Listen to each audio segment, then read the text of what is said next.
Hello and welcome back. I'm Greg. This is part 4 of section 1 of our introduction and journey through the hermeneutic world. We're talking about questioning authority. We were talking about what it means to quote unquote keep it real, the difference between fiction and nonfiction, the difference between fantasy and reality, the difference between this world and the possible other world, and the difference between the past and the present. And it's this sort of leap-off point that I want to introduce the topic today, which is subtitled Two Kinds of Why Questions. Okay? You've all learned way back in probably your first schooling about the why question. But notice that within systemic and socially sanctioned institutions, there's only a certain kind of why question that really is allowed, if you will, or at least you're kind of directed in a certain way. And that why question for a philosopher is more like a how question. Okay, so the usual why is the sky blue is a very non-threatening kind of inquiry, if you will, that the young child might ask. And the answer to that, of course, and there is an answer, is about how that color exists, rather than, say, a green sky, some other planet. And all of that is about the how, the means by which the sky is blue, if you will. A true why question is quite a bit more incisive and quite a bit more pointed, and that's the one we're going to try to look at today, because that's the one, the second one, the one that you don't get taught in school for obvious reasons, is the one that allows you to question authority much more directly. Okay. So what about this odd issue, though, that gives sanction to how questions and then masks them as the so-called why question of the child? Okay, and remember, it's okay if young children are asking those kinds of questions. None of us know how the world works or the universe, let alone the universe, when we're born. It may not be exactly a blank slate, but the way one has to live as a human being is not present. All of that is learned. Okay? And it's learned through the presence of the past in the present. So let's first sort of dig into that and then move into the idea that there are two kinds of why questions, and only one of them really is the one that we want to focus on. So this presence of the past, at first, this present presents us with a contradiction, right? Nothing of the past exists in and of itself. And so how are we able to acknowledge with a mere nod the idea that what is present is, oddly and perhaps also even mysteriously, nothing but the past, right? The past can't exist because it's already gone. Everything that is in the present is, by definition, in the present, and yet we feel the presence of the past even so. Okay, this is a phenomenological disquisition. It's a famous one. We're not going to attempt to go down that rabbit hole, at least at the moment, but we're going to touch upon it. So at once we are confronted with our own human situatedness regarding what we ourselves are. We are compelled to agree with Gadamer in understanding that the vast majority of this whatness is not of our own creation. We are beings of history before we are beings in history. Living in history opens up the condition of life within it. My indwelling is that of my authentic Dasein, being there. A being in the world, but as well an historical being. Okay? So I live in the present, of course, and ongoing, and in the day-to-day, but I also dwell somehow within the past and the memory of all that present implies. History does at first nothing more than provide me with a what and a how to discover why I exist the way I do, right? And note that this is not the same question, nor yet even the same kind of question as the one which simply asks, why am I here? With a view to provide meaningful purpose to my existence. I must interpret the history with which I have been both gifted and tasked. The first promotes my agency. The second calls me to action. The why of existence is at first impersonal. This is so due to its purely historical condition. Yet even here I find that the manner in which I begin the interrogation of the character of my thrownness is kindred with the answers readily available and thus at hand. My whatness and my howness are generally known to me by the time I matriculate from schooling.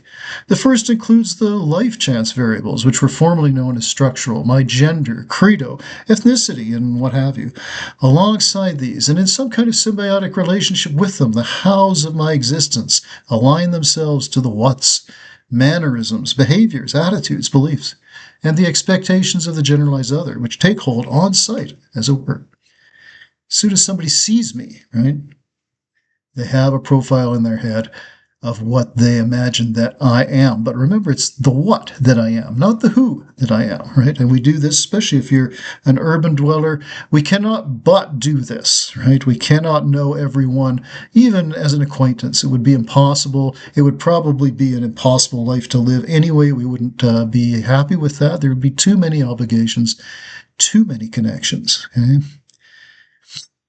I must first ask why all of this is so before I can embark on the more penetrating quest that emanates from querying why I personally exist. What is my purpose alone?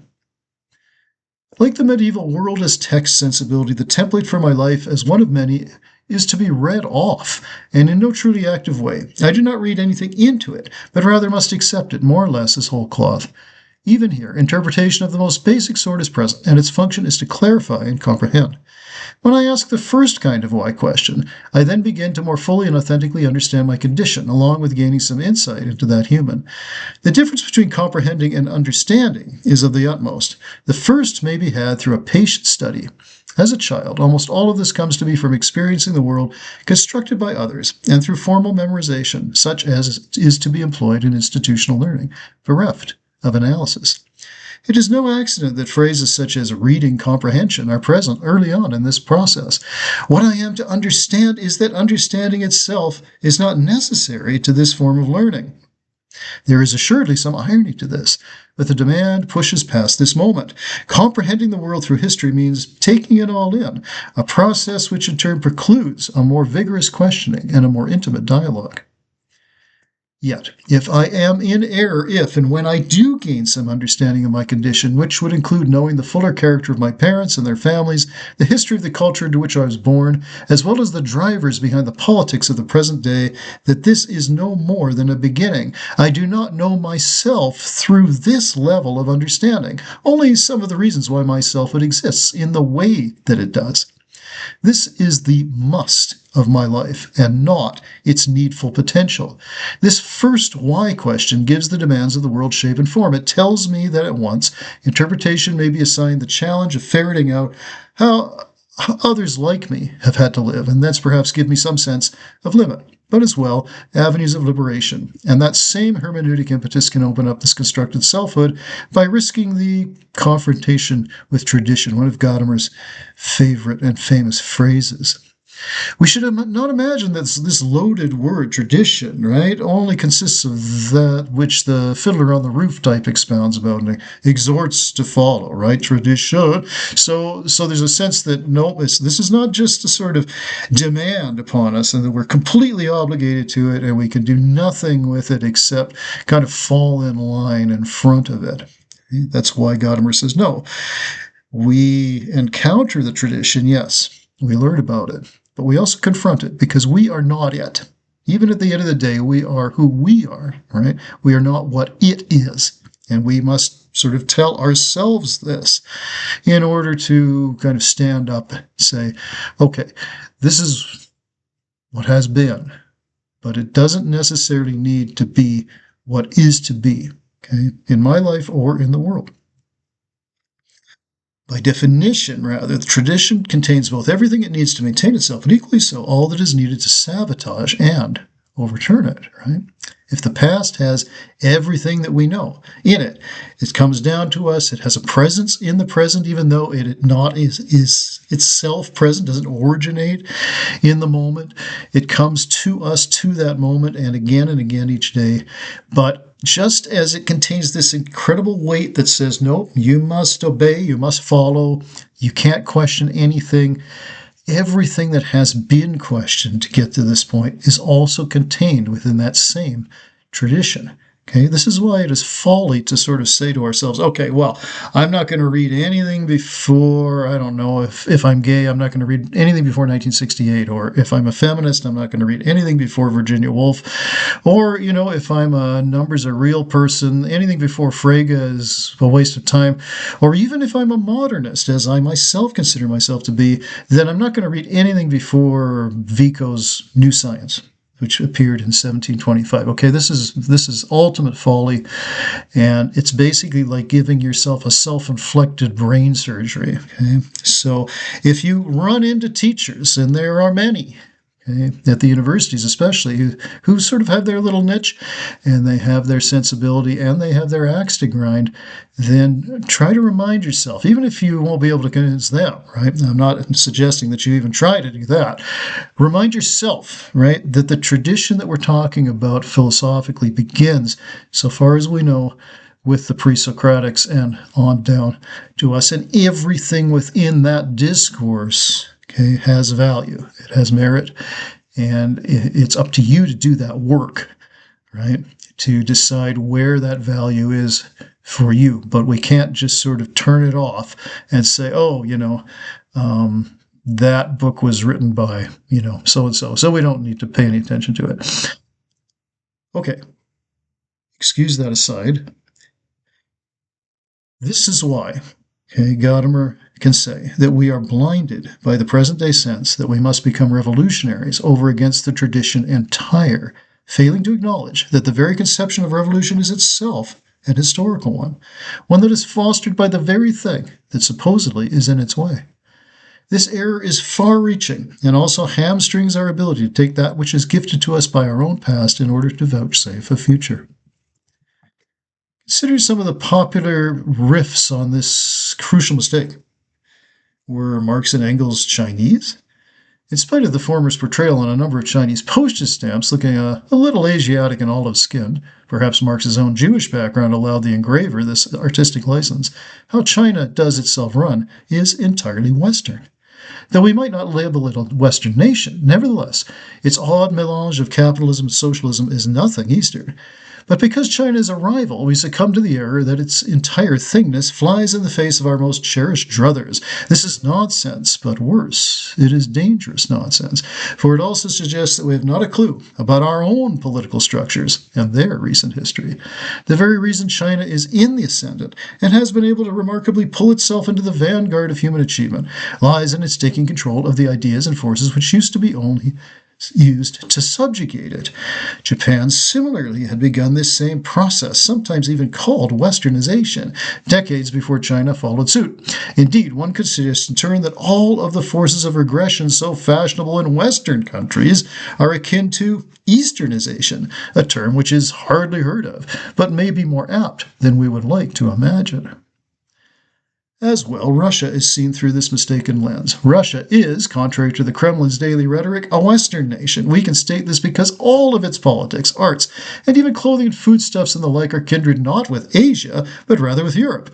The novel, the symphony, the theater, the much vaunted Russian ballet are all art forms which are nothing Russian at all, but have been imported and given great efflorescence into that country and by its people. Like Marx and Engels themselves, Pushkin, Gogol, Tchaikovsky, Rimsky-Korsakov, Rachmaninoff, Shostakovich, Dostoevsky, and Tolstoy, among many others, are figures of European merit and order. Even a lesser-known light like the philosopher Afrikaan Spur participates fully in part of the tradition of Western philosophy, itself rather a redundant phrase. At the further end of all this supposedly Russian culture, we may find the means to defend it against all comers, but especially the West. The tank was invented in England, the aircraft in the United States, the missile in Germany, and so on. No, the error is upon both sides. Beijing more than downplays the fact that it controls a Western economy of production and consumption and does so by way of a Western political ideology, and Moscow rejects all comparisons with the decadent West. On that side of things, the errors are both contrived and deliberate, and so at least we have the excuse of propaganda about them. But the deeper error is on our side. We, truer Westerners, is much less forgivable, for it emanates from unerring ignorance alone. I take this brief detour into our current political situation only to demonstrate how errors can both develop and take hold of us if we only ask the first version of the why question.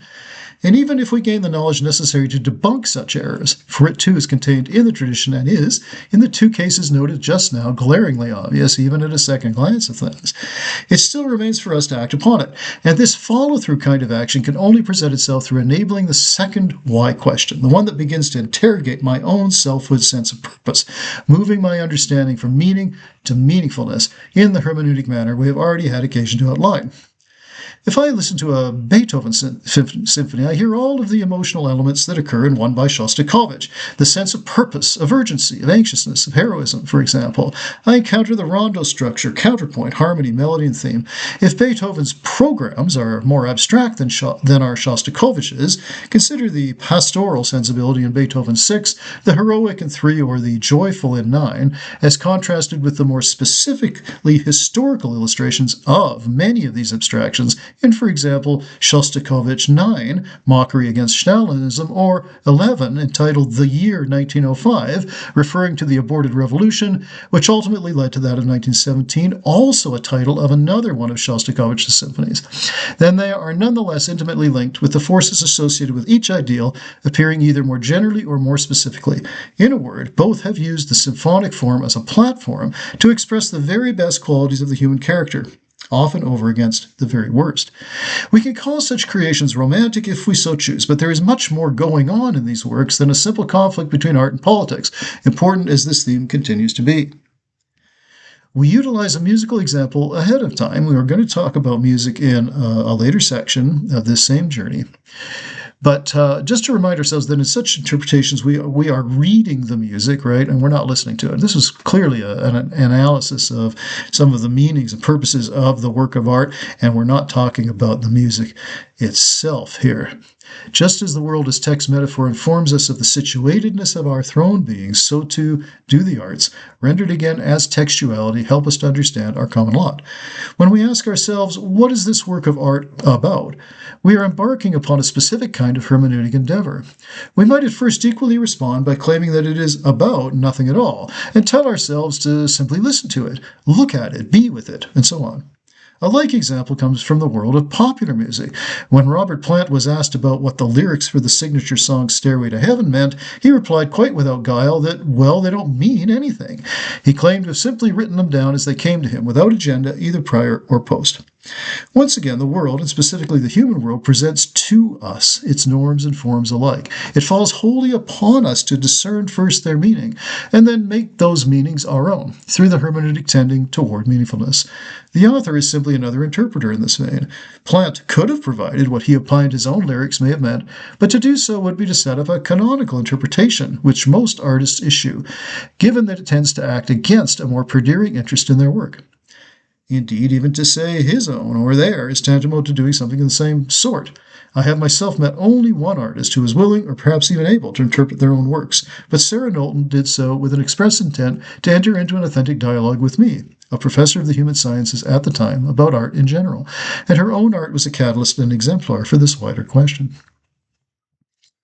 Reading works of art promotes meaning, to be sure, but the goal of the second why question involved in a more active and risky interpretation would have to include other ways of encountering the aesthetic object, which avoid the question of aboutness, and only obliquely suggest feelings and resonances, some bordering upon the uncanny, and which can only be made sensible, not through a wholly textual morphology, but rather through calling up in one's own being that which is most often wordless and thus unspoken.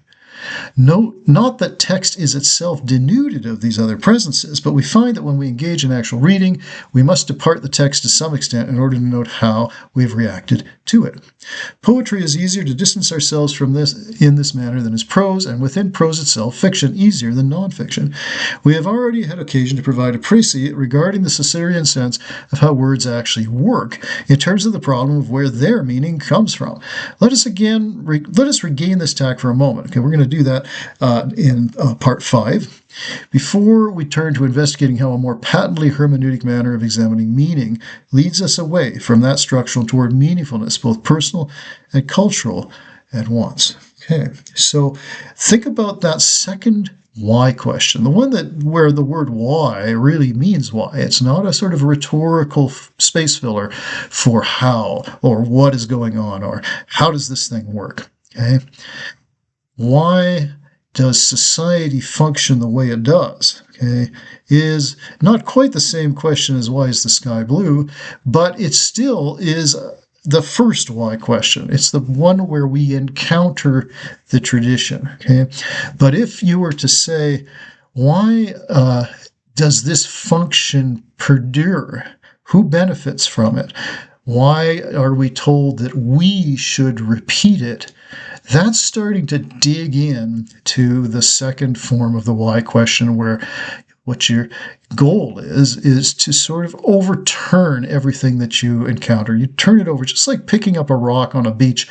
You want to see what's underneath it. Maybe there's some crabs or other animals scurrying about. There's a whole nother world of life in these tide pools. Pick that thing up, turn it over in your hands, and examine it clearly. And then, some rocks are made to be broken open.